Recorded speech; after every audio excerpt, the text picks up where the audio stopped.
On today's video, Chiefs Kingdom is still at odds over our defense.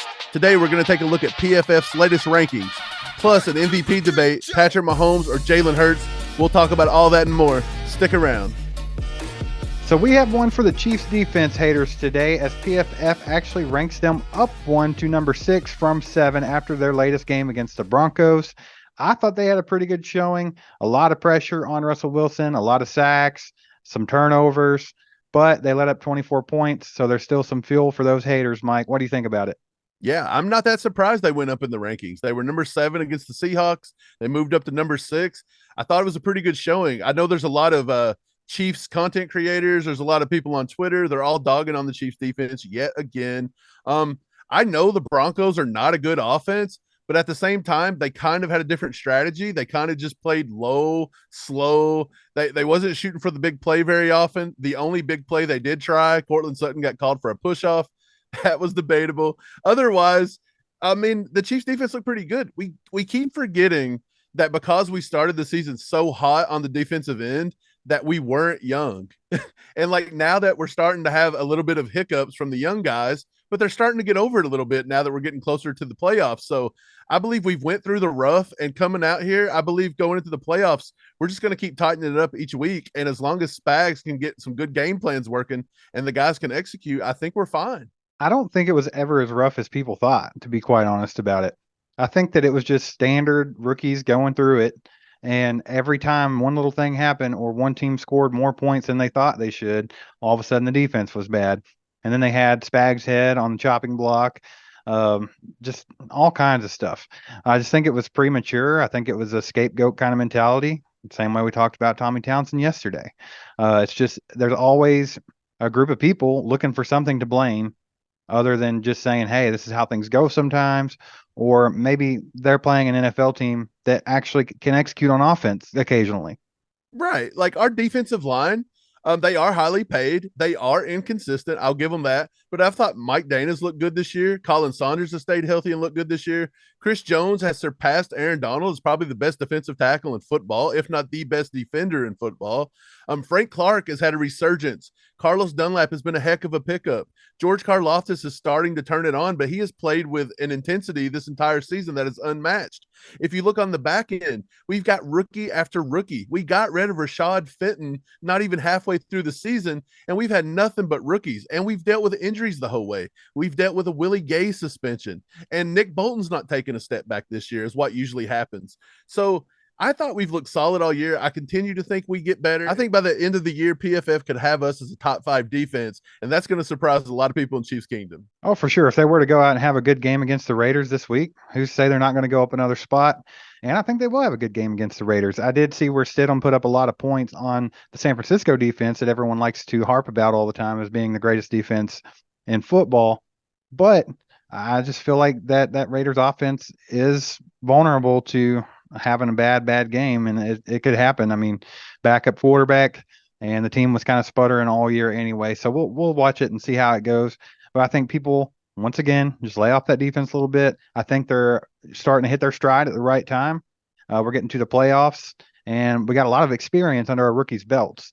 So that's just going to pay off in the long run regardless. So let's just go ahead and move on to the next topic that's pretty popular out there on Twitter right now and mainstream sports media, and that's the MVP race.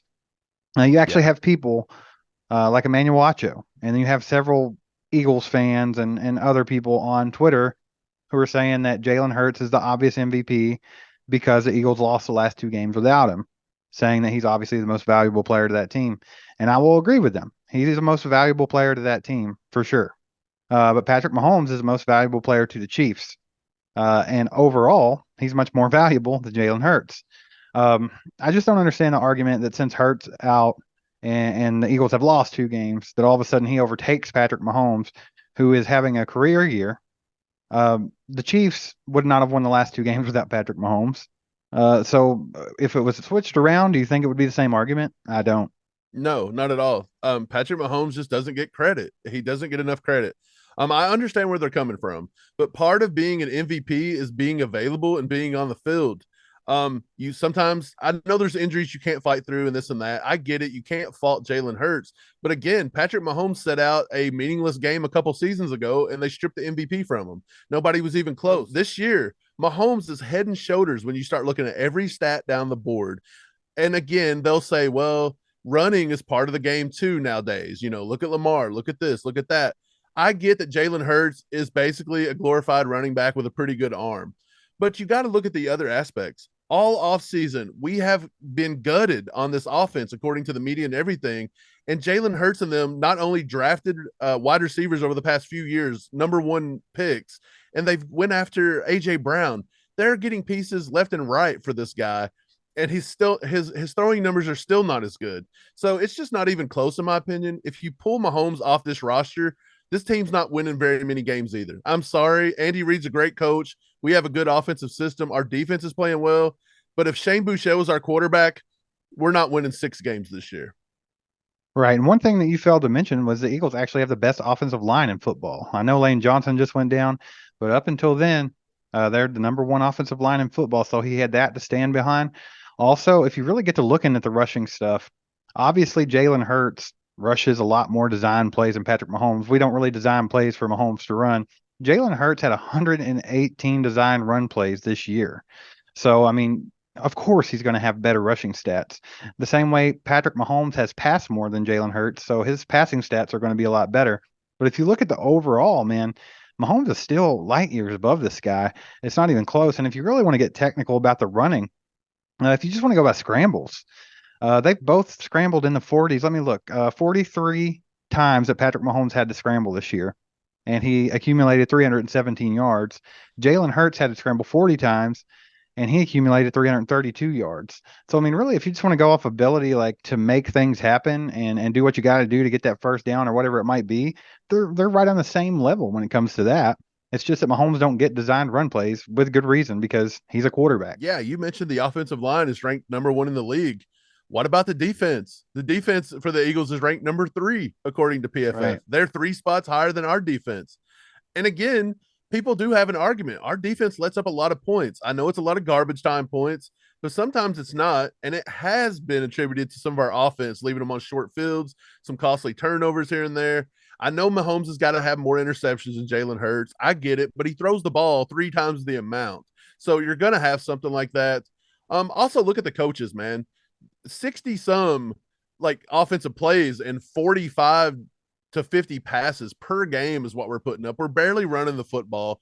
All the defenses are never stacking boxes. They're always dropping back in these shells and double teaming Kelsey. And I mean, they know that Patrick Mahomes is going to sling it around, and they're preparing for it, and he's still putting up these kinds of numbers. And even yesterday against Denver, he didn't have his best stuff. He admitted that he did not have his best stuff. His accuracy was off. His mechanics were off. And yet he still found a way to put the team on his back, put up 320 yards and 3 touchdowns. That's insane. If Jalen Hurts has a bad day, he's nowhere near 320 and 3 touchdowns. But guys, let's get real here. Patrick Mahomes is heads and shoulders above Jalen Hurts. You guys even try to throw Josh Allen, Joe Burrow into the mix.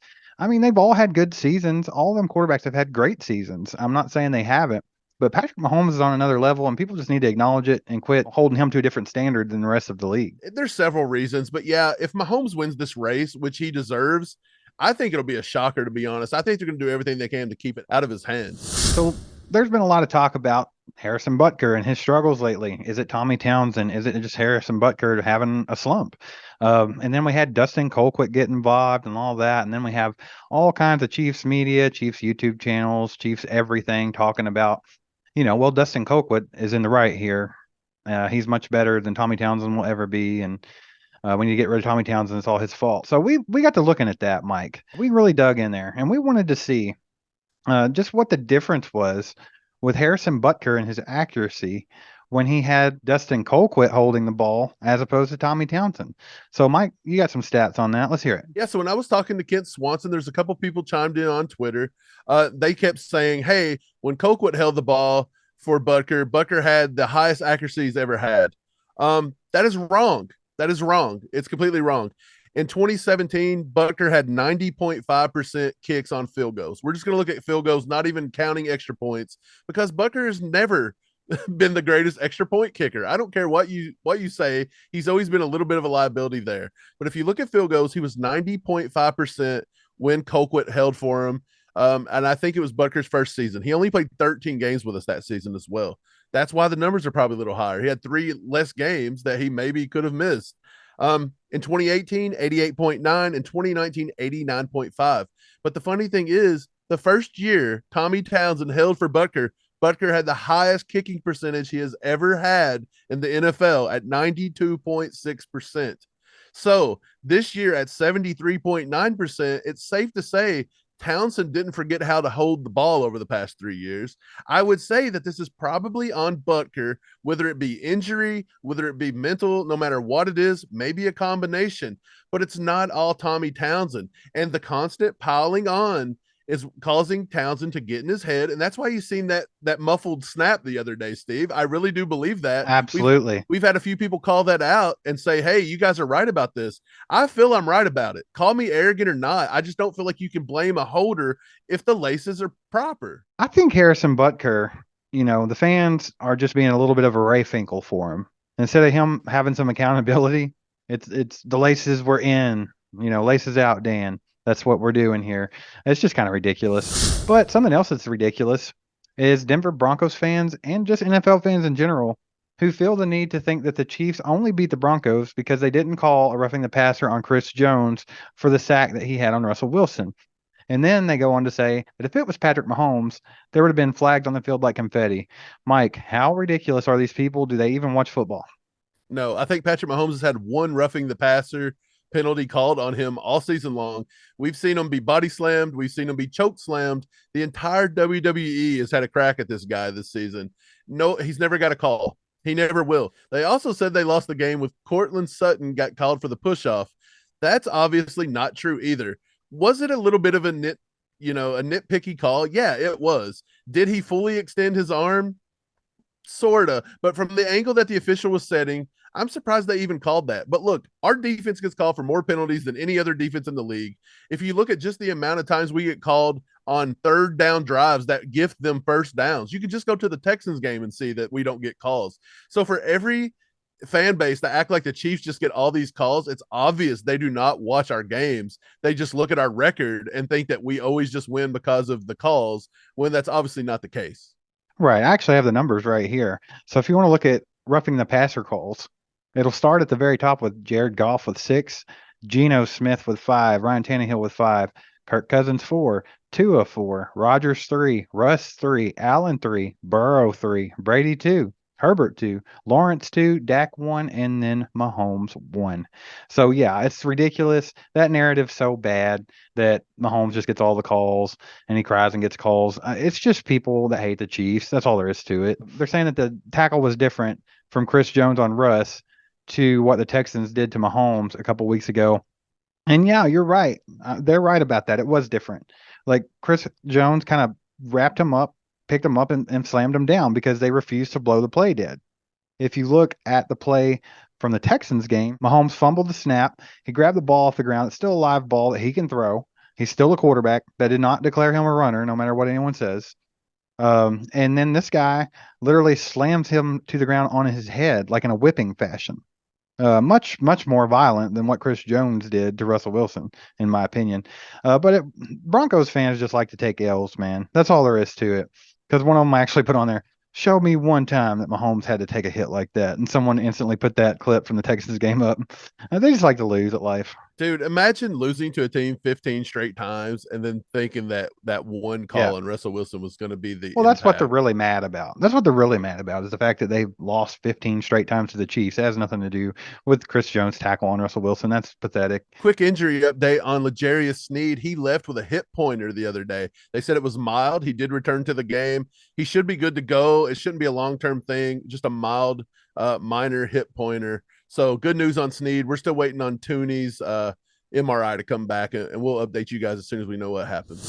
So Jet McKinnon, he's been on a hot streak lately, and we talked about it yesterday along with the kicker drama. So watch this video right here. Make sure to get in the comments. We like to talk to you about football. Hit that like button, hit the sub button, hit the bell, and we'll be back with more on your Kansas City Chiefs tomorrow. was a sight for my soul.